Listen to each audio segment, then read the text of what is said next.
Okay, before I explain to you about the graph, I would like to explain to you two important terms, which are margin of safety and angle of incidence. So what is margin of safety? So it is the difference between the present sales or your planned sales and the break-even sales. Basically, it indicates the maximum number of sales units that you can reduce before you incur any losses. So how you calculate your margin of safety in units? So that will be your present or planned sales in units minus your break-even sales in units. If you are working for your margin of safety in value, that will be the present or planned sales in value in RM minus your break-even sales in RM. Alternatively, you can work it out using the formula that is margin of safety in units equals to your net profit divided by your contribution per unit. And if you are working at your margin of safety in value, that will be your net profit divided by your CS ratio. So if the margin of safety is broad, this means that the firm is in a strong position because it can reduce the sales and the firm is still making the profit.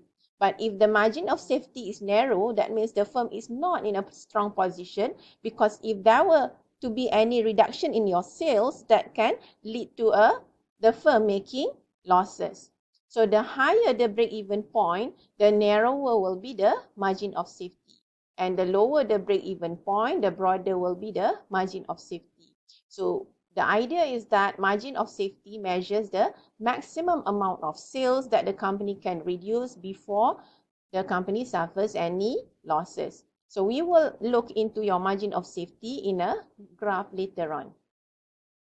Another important term that I want you to know is about the angle of incidence. So it occurs when the entire sales line crosses the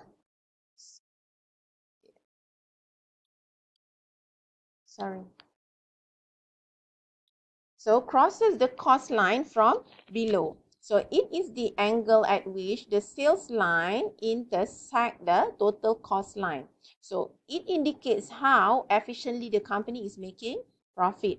It also suggests the rate at which the company is making the profit. So if your angle of incidence is small, it means that the company is incurring more variable costs. Later on, we will see all these two in your graph so that it can provide you a better understanding of what is your margin of safety and what is your angle of incidence.